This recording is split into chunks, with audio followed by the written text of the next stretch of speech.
के विरोध। ताजा उदाहरण, महाराष्ट्र में 6 लाख मुर्गियों को मार डाला। क्या तर्क है? एवियन फ्लू होगा। हुआ है किसी को? लगभग 15 दिन हो गए हैं, मैं पूरे भारत के कई हॉस्पिटल्स के साथ लगातार संपर्क में हूं कि आपके पास कोई एवियन फ्लू का केस आया हो तो बताइए। कहीं नहीं आया। फिर 6 लाख मुर्गियों को मार डाला किस आधार पर? कि उनसे वायरस फैल सकता है। फैला तो नहीं है, फैल सकता है, इसकी गारंटी क्या है? और भारत एक ऐसा अद्भुत देश है दुनिया में जहां कोई भी वायरस जल्दी से फैल नहीं सकता, क्योंकि सूर्य का प्रकाश इतना तीखा है, इतना तेज है कि सैकड़ों किस्म के वायरस तो ऐसे ही मर जाते हैं। यूरोप में यह समस्या है कि वहां बहुत तेजी से वायरस फैलते हैं, क्योंकि साल में 9 महीने सूर्य का प्रकाश नहीं होता है। यूरोप के सभी देशों में आप जानते हैं एक साल में 9 महीने सूर्य का दर्शन नहीं होता, और साल में 6 महीने तो -40 डिग्री सेंटीग्रेड तापमान होता है। तो इतने ठंड वाले इलाके में अगर कोई फ्लू फैले, वायरस फैले, बैक्टीरिया बने और वो मल्टीप्लाई करे तो समझ में आता है, क्योंकि उसको कंट्रोल करने की कोई व्यवस्था नहीं है। भारत जैसा तो देश दुनिया में अद्भुत है जहां साल के 12 महीने सूर्य प्रकाश मिलता है, हर दिन सूर्य प्रकाश मिलता है, और आजकल का समय तो 38 डिग्री सेंटीग्रेड का है जिसमें कोई वायरस पनपना ही बहुत मुश्किल है। और इसी कुतर्क के आधार पर 6 लाख मुर्गियों को मार डाला बेदर्दी के साथ, बिना सोचे समझे कि इन मुर्गियों का हमारे जीवन को चलाने में कोई उपयोग होता है। यह उपयोग नहीं कि वो अंडा देती है और हम अंडा खाते, उससे ज्यादा बड़ा उपयोग है जो हमें आज तक पता नहीं चला है। इस प्रकृति के चक्र को नियमित रखने में मुर्गियों की, मुर्गों की बहुत बड़ी भूमिका है। हमारे शरीर को नुकसान पहुंचाने वाले जो छोटे जीव हैं, जो शरीर के शत्रु हैं, उनको खाने का काम ये मुर्गी और मुर्गे करते रहते हैं। चुन चुन के उठा लेते हैं जमीन पे से, ताकि मनुष्य सुरक्षित रहे।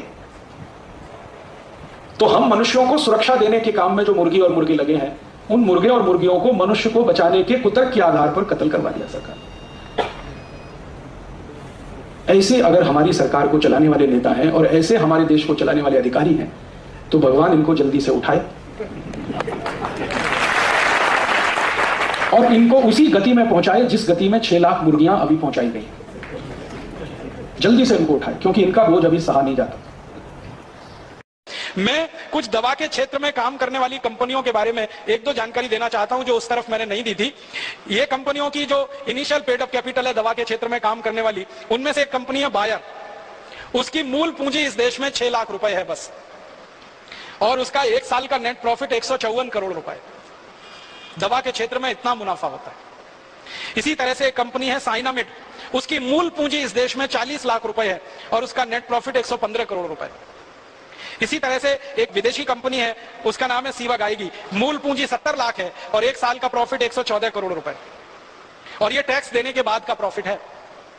तो आप सोच लीजिए, थोड़ी सी पूंजी लगाकर दवा के क्षेत्र में इनके भयंकर मुनाफे हैं। और ये मुनाफे का प्रतिशत अगर निकालें तो कई कई कंपनियों का मुनाफा प्रतिशत 20,000 तक है। 20,000% तक वो मुनाफा यहां से लूट रहे हैं। 200, 250, 300% तक तो सामान्य कंपनियों का है, बाकी तो 20-20 हजार प्रतिशत तक वो भारत में मुनाफा कमा रहे हैं। मुझे अब आपको इन कंपनियों के बारे में एक और आखिरी बात कहनी है, वो ये कि समय समय पर इन कंपनियों को अपनी दवा बेचनी है, और दवा बेचनी है तो उसके लिए माहौल बनाते हैं, वातावरण तैयार करते हैं। और वो वातावरण और माहौल कैसे तैयार किया जाता है उसका ताजा उदाहरण है स्वाइन फ्लू। स्वाइन फ्लू आ गया, स्वाइन फ्लू आ गया, स्वाइन फ्लू आ गया, सारे देश में हल्ला हो रहा है। अखबारों में फ्रंट पेज पर खबर छप रही है, टीवी चैनलों पर दूसरी न्यूज ही नहीं है सिवाय इसके कि स्वाइन फ्लू, स्वाइन फ्लू। हर दिन कैंसर से 1500 लोग मरते हैं औसतन, और 1200 लोग करीब करीब दमा, अस्थमा, ट्यूबरकुलोसिस से मरते हैं। हृदय घात की बीमारियों से 800 से 1000 लोग हर दिन मरते हैं। तो इतनी बड़ी मौत के आंकड़े हैं, कैंसर, हार्ट अटैक, दमा, अस्थमा, ट्यूबरकुलोसिस, उसके बारे में मीडिया में कोई चर्चा नहीं है। Swine flu, swine flu, swine flu, इसका एक रहस्य है। रहस्य इसका यह है कि कैंसर का वैक्सीन नहीं बनता, ट्यूबरकुलोसिस का वैक्सीन नहीं बनता, दमा का वैक्सीन नहीं बनता, अस्थमा का वैक्सीन नहीं बनता, हृदय घात का वैक्सीन नहीं बनता। मतलब सीधा सा ये है, जिन बीमारियों के वैक्सीन नहीं बन सकते उन बीमारियों पर मीडिया चर्चा नहीं करता, क्योंकि उनसे कंपनियों को कोई बड़ा लाभ होने की गुंजाइश नहीं।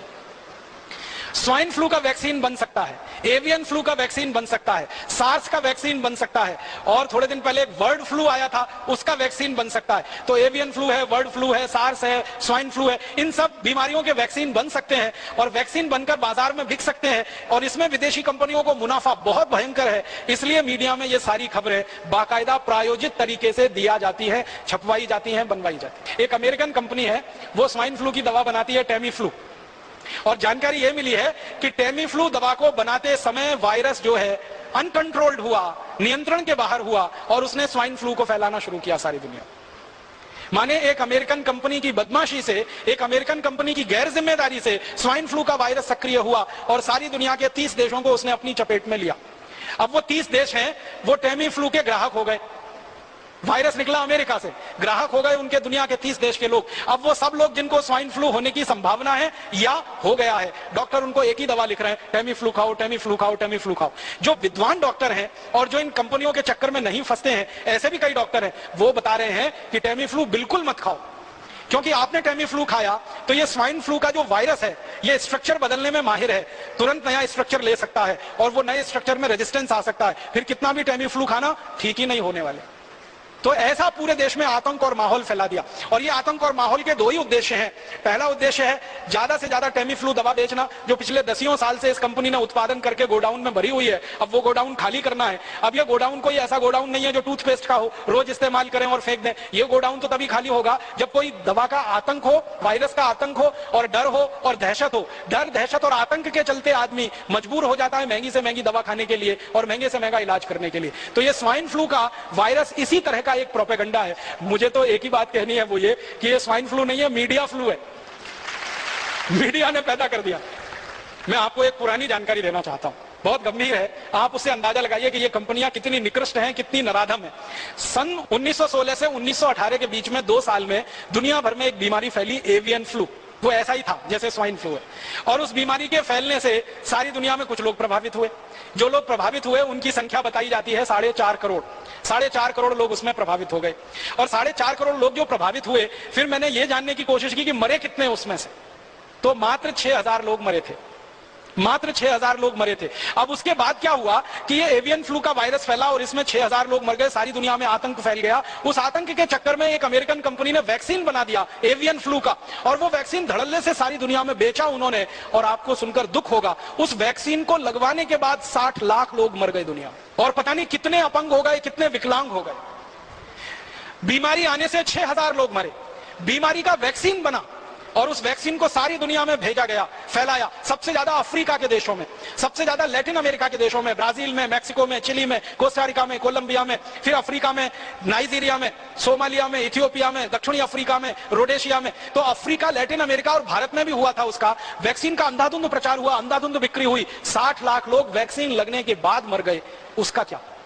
एवियन फ्लू में तो 6,000 लोग मरे, वैक्सीन लगने के बाद इतने। माने वैक्सीन कितने खतरनाक हो सकते हैं उसका ये अंदाजा आप लगाइए। अब एवियन फ्लू का वैक्सीन आया और इतने लाख लोग मर गए। अब स्वाइन फ्लू का वैक्सीन आने वाला है और वो वैक्सीन हिंदुस्तानी और दुनिया भर के लोगों को धड़ाधड़ लगाया जाएगा। क्यों? क्योंकि स्वाइन फ्लू का वायरस जो फैला है, वायरस से ज्यादा डर फैला है, आतंक फैला है, दहशत फैली है। तो हर आदमी तैयार बैठा है वो वैक्सीन लगवाने के लिए, और एक व्यक्ति को वैक्सीन लगाने का खर्चा वो बोलते हैं 3,000 रुपए आएगा। अब हिंदुस्तान में अगर आप सोच लो कि अगर 10 करोड़ लोग भी प्रभावित होकर वैक्सीन लगवा लें और 3,000 रुपए का एक वैक्सीन आए, तो 30,000 करोड़ की बिक्री तो उनकी हिंदुस्तान में हो गई।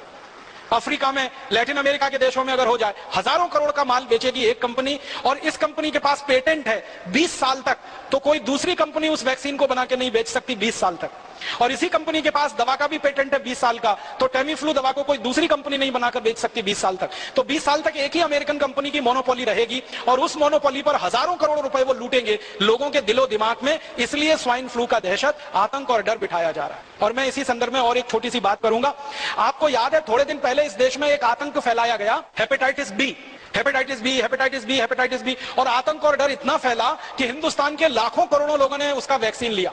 आप में से भी किसी ने लिया होगा, बहुत लोगों ने लिया। बैंक में काम करने वाले, बीमा कंपनी में काम करने वाले, रेलवे में काम करने वाले, अन्य पब्लिक सेक्टर में काम करने वाले लोगों को मास वैक्सीनेशन कैंप किए गए। बहुत सारी संस्थाओं ने वैक्सीनेशन कैंप लगाए और डॉक्टरों ने अंधाधुंध ये मास वैक्सीनेशन कैंप दिए। आपको सुनकर हैरानी होगी कि जिस हेपेटाइटिस बी के लिए लाखों करोड़ों लोगों को वैक्सीन लगा दिए गए, वो हेपेटाइटिस बी भारत में बहुत कम होता है। हिंदुस्तान के गंभीर वैज्ञानिकों का कहना है कि 10 लाख लोगों में से किसी 1 या 2 को हेपेटाइटिस बी होता है। और वो ये कहते हैं कि हेपेटाइटिस बी होने की संभावना जिन लोगों को होती है वो लोग भारत में है ही नहीं। वो लोग या तो अमेरिका में, यूरोप में है, या तो अफ्रीका में। भारत में उस ग्रुप के लोग है ही नहीं।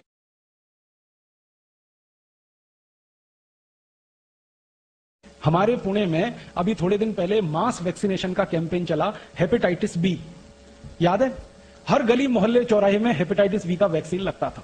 Rotary club, Lions club, Rotaract club, Lioness club, Jain संगठन, फलाना संगठन, ढिमाका संगठन, जितनी सहकारी संस्थाएं, सामाजिक संस्थाएं, सबका एक ही काम था, वैक्सीनेशन करो, वैक्सीनेशन करो। क्या हो रहा है? हेपेटाइटिस बी आने वाला है, हेपेटाइटिस बी आने वाला है, हेपेटाइटिस बी आने वाला है। सबसे जास्ती वैक्सीन बिका पुणे में। हम लोगों ने इस हेपेटाइटिस बी के मामले पर एक मुकदमा किया था बंबई हाई कोर्ट में, और जब मुकदमा किया तो अदालत ने आदेश दिया कि इसकी जांच करो, माइक्रो लेवल पे, सूक्ष्म स्तर पे जांच करो। जब जांच हुई तो पता चला कि हेपेटाइटिस बी नाम की बीमारी भारत में होती ही नहीं। बीमारी होती है हेपेटाइटिस ए। हेपेटाइटिस ए माने पीलिया, काविड़ कहते हैं मराठी में आप।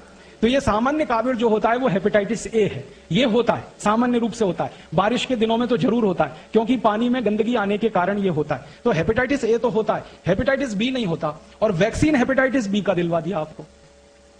आप में से कितने लोगों ने लगवाया? देखो यहीं हाथ खड़े कर रहे हैं सबके सब।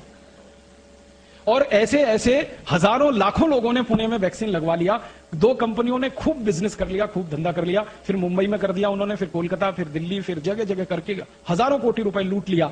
बाद में अदालत का फैसला आया कि जब बीमारी नहीं है तो वैक्सीन क्यों लगाएं। तो अदालत ने आदेश दिया कि अगर कोई मास वैक्सीनेशन कैंप करेगा हेपेटाइटिस बी का तो उसको जेल में डाल देंगे। उस दिन के बाद से सब सामाजिक संस्थाओं ने बंद कर दिया, और उसी दिन से दोनों कंपनियों ने अपना धंधा भी बंद कर दिया। अब वो कंपनी वालों को मैं मिलता हूं, कहता हूं कि भाई अब क्यों नहीं बेचते तुम हेपेटाइटिस बी का वैक्सीन? तो उन्होंने कहा कि अब हमें बेचने की गरज नहीं है, क्योंकि जितना बनाया था सब बेच लिया हमने। अब तो कोई नया वैक्सीन बनाएंगे उसको बेचेंगे, अभी तो हमको हेपेटाइटिस बी बेचने की जरूरत नहीं है। तो हेपेटाइटिस बी का जैसे पूरे देश में डर पैदा करके, आतंक पैदा करके सारे देश के लोगों को जबरदस्ती ये वैक्सीनेशन करा दिया गया, उसी तरह की तैयारी चल रही है स्वाइन फ्लू का डर, आतंक पैदा करके सारे देश के लोगों को जबरदस्ती ये वैक्सीन बिकवाना। अब डर मुझे इस बात का है, दुख इस बात का है कि हेपेटाइटिस बी का वैक्सीन तो 500-700 रुपए का होता था, कहीं कहीं पे 1000 रुपए का था। ये स्वाइन फ्लू का 3000 रुपए का है। कंपनी को अंदाजा लग गया है कि 500-700 का वैक्सीन लगवा सकते हैं तो 3000 का भी लगवा सकते हैं। बस डर बिठा दो कि तुम मर सकते हो, तुमको ऐसा हो सकता है, तुमको वैसा हो। इनको ये हो सकता है। और आपको सबको मालूम है, जो बात गंभीर है वो ये कि जितनी भी वैक्सीन दी जाती है उन वैक्सीनों में उन बीमारियों के ही जीवाणु रहते हैं जिस बीमारी के लिए वो वैक्सीन दी जाती है। अब देखिए कैसा साजिश और कैसा षड्यंत्र है। एक तो बीमारी होती नहीं, होती है तो बहुत कम लोगों को होती है, और होने के पीछे का जो कारण है कि वो कीटाणु और जीवाणु मरते ही नहीं है उस दवा में भी, और वो हमको अंधाधुंध लगाया गया। लाखों करोड़ों का बिजनेस करके कंपनी ने मुनाफा कमा लिया। जो स्वामी जी कहते हैं कि सामान्य प्राणायाम करें, योग करें, तो उसी से हम ठीक कर सकते हैं अपने आप को। उसके लिए लाखों करोड़ों रुपए इस देश में बर्बाद हो गए। हम लुट गए, हमारी आंखों के सामने लूट लिया लोगों ने, हमको मूर्ख बना के लूट लिया। तो कभी हेपेटाइटिस बी के नाम पे, कभी स्वाइन फ्लू के नाम पे, कभी एवियन फ्लू के नाम पे, कभी सार्स के नाम पर, कभी बर्ड फ्लू का कितना आतंक फैलाया था थोड़े दिन पहले। हजारों लाखों मुर्गियां इस देश में कट गई। परिणाम जानते क्या हुआ? मुर्गियों की कमी पड़ गई तो सरकार ने विदेशों से मुर्गी इंपोर्ट करना शुरू कर दिया। अंडों की कमी पड़ गई तो विदेशों से अंडे खरीदने शुरू कर दिए इन्होंने। और अब ये स्वाइन फ्लू के नाम पे बता रहे हैं सुअर को काट रहे हैं, फिर थोड़े दिन में सुअर की कमी होगी तो सुअर का मांस विदेशों से खरीदेंगे, हिंदुस्तान में बिकेगा। ये सारे के सारे मार्केट की उनकी रणनीति है। धंधा करना है, माल बेचना है, उनको आपके स्वस्थ रहने से, बीमारी से कोई लेना